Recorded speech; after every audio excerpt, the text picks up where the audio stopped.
The Affliction League mechanic is really good at juicing your maps, and it kind of works like Magic Find. So I decided to try it out with a few things like Abyss, and oh my god, there is so much loot. I've tested a few other currency strategies on this channel, and usually I'll fill up one dump tab. Maybe I'll put a few other things in an overflow tab. Never before have I had to use 2 full dump tabs that are completely filled to the brim with stuff, including full stacks of currencies, and 3 more tabs, and I'm pretty sure I lost track of like an inventory's worth of loot somewhere along the way. So yeah, there's a lot to talk about here, and I'm going to get into it. Starting with a little bit on how I'm farming things, my Atlas setup, and then the results of farming 50 maps, along with a little bit of a cost breakdown. As a quick disclaimer though, there's a lot of variance. I did 50 maps, and you might get more currency or less currency from your 50, plus prices are always subject to change, so double check the price of all the sextants, scarabs, etc. that I'm using in this video before trying it for yourself. And if you want to stay up to date with the builds I'm playing, currency strategies I'm trying, and much, much more, then do be sure to get subscribed, leave a like while you're down there, and for now, let's get into things. So first up, the setup. I'm using 4 sextants, 4 scarabs, and 7th gate to add Abyss from the map device. The mechanics I'm targeting are Abyss with Gilded Abyss Scarabs and the additional Abyss Sextant. This is very important because Abysses add a massive amount of rare monsters, especially when Abyss ends in a Stygian Spire. If you watched the Week 1 meta report, you'll know Wild Empowered Stygian Spires gain extra projectiles, and each projectile summons more monsters. So this is a great way to add a ton of extra monsters to your map. The second thing I'm doing is Harbingers with the Harbinger Currency Sextant and a Gilded Harbinger Scarab. This adds several Harbingers to my map, which can drop Fracturing Shards that are very, very lucrative right now. And furthermore, they summon, you guessed it, more rare monsters, and rare monsters can be empowered, which is a good thing for the strategy. Third up, I'm doing Expedition for my next Scarab. Gilded, again, to get the most consistent profits possible. Really, Expedition's just about adding a bunch of extra monsters. And my last Scarab is Rusted Sulfite. This is simply so I can click the sulfite piles in my map. I'm not actually delving with it. I probably shouldn't have wasted it all, but then this would have taken even longer to make as a video. And so I decided to just use it for max res, which is extra defenses. You'll need it. Empowered monsters hit hard. Movement speed, clear your maps much faster, and a bit of extra damage, which probably never hurt anyone. For the last 2 sextants, on the other hand, I was using Possessed Monsters drop a Gilded Scarab since I was running Seance for Possessed Monsters, since they have the massive loot bonuses, which multiplies with the League mechanic, and Rituals, because Ritual resurrects monsters, especially the bosses, so on a triple boss map like City Square, it seemed like a really good idea, and overall the profits did support that. So now let's take a quick look at the Atlas passive tree that I'm using. Feel free to screenshot this next section and use it as a handy reference. So here we have the tree. First up, and most importantly, if you have 7th gate, you need all 6 other gateways allocated. These are both Eldritch Gateways, both Cryptic Gateways, and both Mortal Gateways. That's why I have these weird points coming down here for no discernible reason. It's just to allocate the Mortal Gateway. In terms of blockers, I'm blocking Ritual Altars because I'm forcing them on with a Sextant so they don't need to appear naturally. I'm blocking Blight because I simply don't want to deal with the amount of lag it generates. I'm blocking Ultimatum because the monsters get scaled up by the Wisps and the rewards don't. And I'm blocking Heist because there's not really that much value to it when you're doing maps relatively slowly. First up, I have Pact of Energy. This is why I'm adding Sulfite to my maps. It's a great 2-point investment, and it adds quite a lot of value. For Expedition, I took Big Boom, Danig, Buried Knowledge. Really simple Expedition tree. For Harbinger, I took all the Harbinger nodes. Seance is really just for extra ghosts, and then I grabbed this so that my ghosted monsters are better. I tried Tormented Spirits for a little bit. Ultimately, it didn't feel worth it because chasing ghosts kinda sucks. Ritual, again, is really just about extra rare monsters, so all I grabbed is Occult Devotion. You could probably go with a rolling strategy as well. I didn't do so because I just wanted to kill more monsters in my maps. And then last up, the star of the show is Abyss. I'm taking a lot of the Abyss nodes to get Abyss pack size, extra stuff such as 4 pits. As a note, Only one abyss in your map can lead to an abyssal depths, so you'll get 4 pits from the other 2 or 3. And of course, I'm using Eater. A big part of a strategy is killing the boss first, then clicking as many quant altars as possible. So be careful about having extra charges, as you will want to be clicking all of the quant altar mods that say things like less recovery or less crit or less defenses per charge that you have. Luckily, my build only runs 2 frenzy charges, so it's not too punishing, as I could survive in the maps even without my evasion rating. So that's the version of the Atlas tree, at least for how I'm running it. You could also do a Wandering Path Legion strategy. I just chose not to because I really wanted to maximize Abyss as much as possible, which meant keeping my notables. So now for a little quick math. Again, for all of these materials, you need to price check it for yourself, as I cannot guarantee prices haven't changed since I bought all this stuff. But I was spending 2 chaos on every map to put Abyss on with the map device. This is why we have 7th Gate. For my sextants, I was using Harbinger, Abyss, Ritual, Gilded Scarab. Harbinger cost 9C, Abyss 5C, Ritual 5C, Gilded Scarab 25C, or 11C per map in sextants. In Scarabs, on the other hand, Gilded Harbinger, 7.5C, Gilded Expedition 7, Gilded Abyss 8C, Rusted Sulfite 2C, which means you're looking at a little under 25 chaos. So it's around 48 chaos in total for everything that I'm doing. And honestly, you could easily use Polished or even Rusted Expedition and Harbinger with a minimal profit loss. It's just about that Gilded Abyss. It is mandatory because you really want every Abyss possible to lead to a Spire. For 50 maps, at around 48C a map, counting things like the base map itself and rolling costs, I spent around 13 Divines in total for 50 maps. Remember that, it's going to be relevant later. Now, let's take a look at how I'm running the maps. So first up, I'd always beeline it straight to the League mechanic. In here, I'm looking for Wisps. If you want to know more about how to farm Wisps, then check out our Affliction farming guide over at Maxwell.gg. But in short, follow the colors. Blue is the best. After blue, yellow or purple, and I wasn't really showing too much priority to either one. I just wanted the most Wisps possible. If I got under 4,000, the loot was going to be very underwhelming, so I was aiming for 4,000 to 7,000 from each map, which usually meant trying to find both trails to an event. After that, I would beeline straight to the center of the map and try to avoid killing monsters along the way. This is because I didn't want to spawn boss altars. I wanted to spawn quant altars, so I needed to kill off the boss. Handily enough, this also set things up if there was ever a ritual in the center of a map. Oh, and the bosses had pretty decent loot too, so that's always a plus. After killing the boss, there's 2 ways to do it. The slightly insane way that I did on the most juicy maps, and the completely normal way. The slightly insane way is to go around killing all the monsters to proc all of your quant altars, then trigger your abysses, then do your rituals, then kill your harbingers, then do all the things that add a ton of extra value. You'll get the most possible drops this way, but it also effectively doubles the amount of time that you take to clear a map. So for me, it was kind of a difference between 8 minutes and 15 minutes, which sounds like a lot, but when you're dropping 5 raw divines in the map because it was just that juicy, it's absolutely worth taking double the time. However, for most maps, I didn't do that. Instead, I just cleared in a circle, going through and doing the abysses as I found them. This was a lot more time efficient, and you could even go back and loot after all the monsters were dead, especially if your build isn't tanky enough to just face tank everything. Now, I have no idea what sort of DPS thresholds you will need for this, but you will need to be able to kill empowered monsters. My current build, Poison Scourge Arrow Pathfinder, is more than capable of doing that. In fact, I could even kill the empowered monsters with Delirium without an issue. And if you want to know how I built my character, well, I'll link to a guide up in the card and down below that you can check out after this. Some things to look out for while clearing the map included fractured items, stuff from the vendors from the League mechanic, logbooks from Expedition.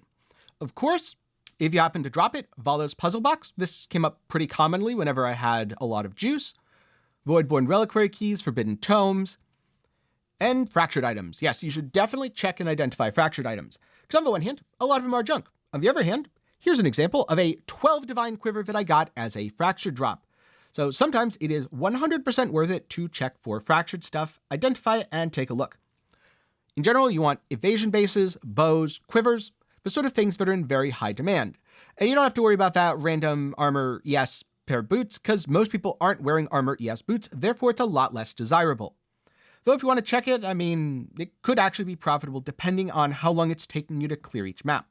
The reason I'm not really talking about this strategy in terms of currency per hour is because I think, depending on your build, there's going to be an extremely high variance in time to clear. So if you want to know what your currency per hour is, you're just going to have to test it. But I am going to break down a lot of what I got and talk about things in terms of currency per map. So speaking of, let's get into that just a little bit. So this took me 5 total tabs of storage with a kind of ridiculous amount of value. I'm not going to go through every single thing here, but I'm going to try to cover the broad strokes and most important items. For all the other stuff, I am going to just use TFT's bulk selling tool to get a rough estimate of the price.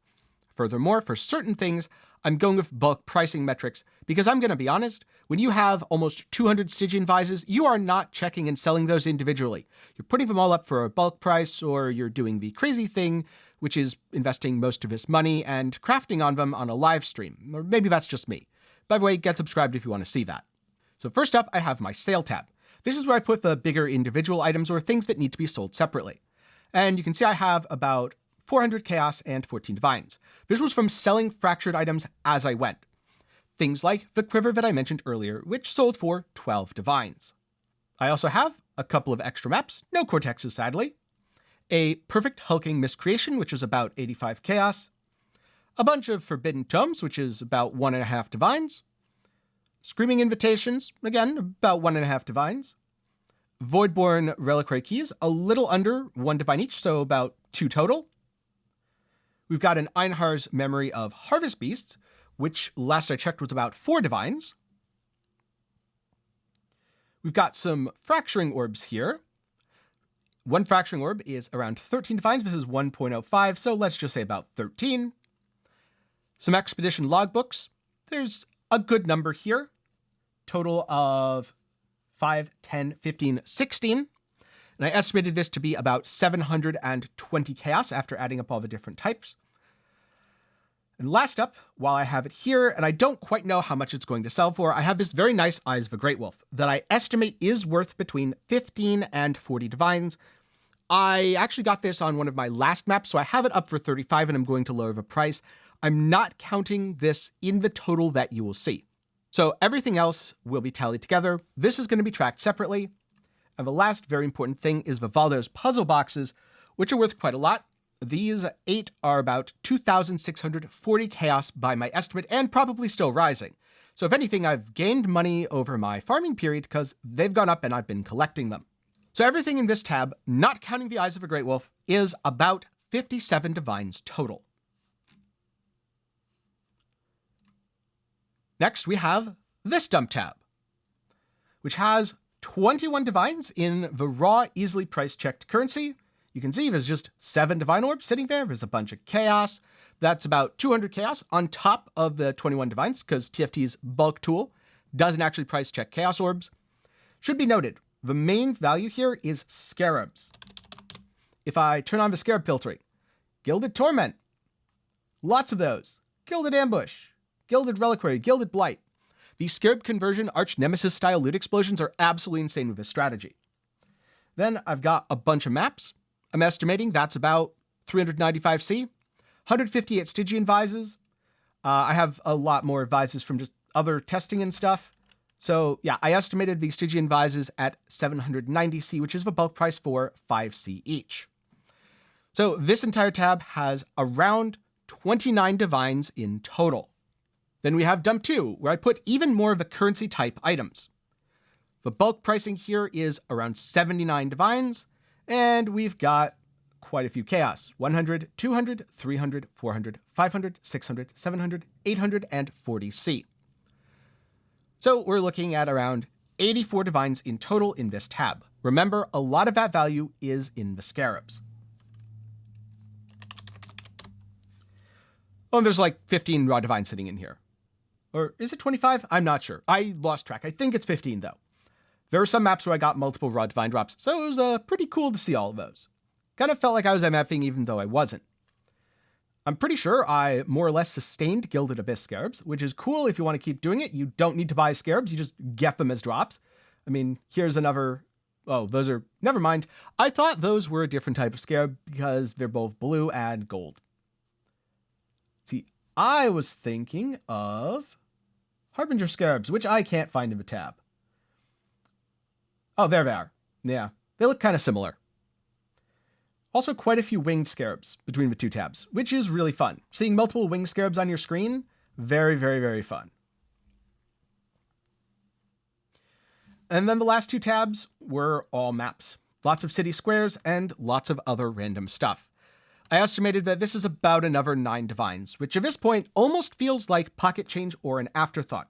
And again, this is assuming that you sell all the maps in bulk, which I absolutely will be doing. I'm just going to put them in a tab, be like 5C each, maybe go on TFT and just bulk sell them all.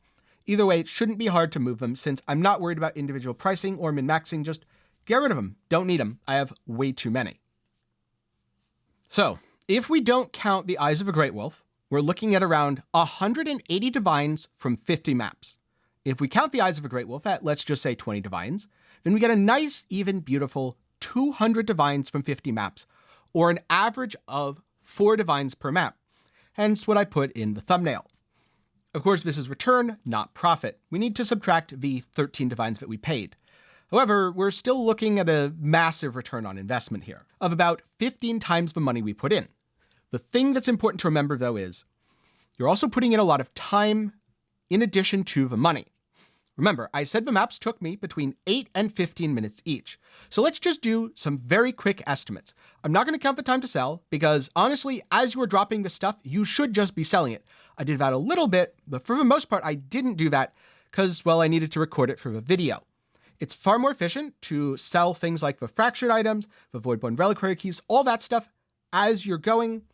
Then save everything else up like the maps, put it in a single bulk tab, or sell it via bulk sales on TFT and get rid of it all at once in 1 or 2 trades. Or I guess quite a few trades because the amount of maps that I have don't fit in even 5 inventories full. So at 8 minutes per map, it's about 7 hours to run everything, which is 28.5 divines per hour. An absolutely phenomenal, massive amount of money. But not every map was that fast. In fact, a lot of them were slower. So what if every map takes 15 minutes each? Well, then it's about 12.5 hours to run everything, and it's 16 divines an hour. Personally, I think my time was right about in the middle of that, so I feel fairly comfortable saying I made around 20 divines per hour using this strategy. However, I would like to remind you that depending on your build, you could clear things much faster than me, or you could clear things much slower than me. That's why I'm talking more about returns per map rather than returns per hour. But personally, I feel pretty darn comfortable saying that I made a lot of money and had a good time doing this. In fact, I feel pretty confident saying if I just wanted one money-making strategy to farm for the rest of the league, the best thing that I could do is not make this video, not tell anyone about it, and just quietly keep farming until I have more money than I know what to do with. But this is a truly impressive and overwhelming amount of loot, so I just couldn't help but share it with everyone. But with that said, remember, you do have to price check all of the materials for yourself. And you also have to price check other things because the economy is constantly changing. It could be that a week from now, everything's super expensive and just isn't very profitable anymore. Or it could be that a week from now, this is twice as profitable as when I did it because things shifted. And I don't know, maybe people really, really, really love gambling on puzzle boxes, and all of a sudden they go up to 5 divines each. And it's also important to remember that the smaller your sample size, the more variance will affect you. I.e., I could run 1 map and get that Eyes of a Great Wolf and sell it immediately, and get 5 raw divine drops and 2 puzzle boxes, and go, oh look, I made 30 divines off of a single map. Or I could run a map, and maybe I only get 2k wisps. I do really badly, and nothing really drops. And I add up all the bubblegum, and it's a little under a divine. Well, that's 1 map. Really high variance. Over 50 maps, much lower variance. If you're wondering why didn't I test 100, because I don't have enough space for that, and also I don't have enough sanity. I really like swapping between doing multiple things. Doing one thing over and over and over again, really boring to me, and 50 maps is about my limit. In fact, it's way over my limit, so I'm probably going to be swapping off of this strategy immediately. But that about wraps up my experiences farming Abyss, Harbinger, Expedition, and Ritual. The leak mechanic is awesome. It feels like you're magic finding, even without any MF gear on, so you can go full damage. And this is the most loot that I've ever done testing any currency strategy ever. Though I am curious about something. Are you the sort of player who prefers to run just one strategy all league or one map all league? and do things over and over and over again to accumulate currency? Or are you like me, and you like to bounce around between different things and try new stuff, even if it's not the most profitable? Be sure to let me know down in the comments below. If you want to know more about my build, check my build video. If you want to know a little bit more about how to farm wisps, check the guide over at Maxroll, and there's going to be a couple other resources linked up in the card and down below. That said, a special thanks to my patrons and channel members for the continued support. For as low as $1 a month, you can help make videos just like this one possible. Link to support is down below. And honestly, as much as I did get tired of it after 50 maps, or actually closer to 80 because I experimented with other things like adding ghosts versus not, before doing this 50 map dataset, it was fun while it lasted, and I'm glad I did it. So, hope you learned something, good luck in your currency farming, and I'll see you again sometime soon.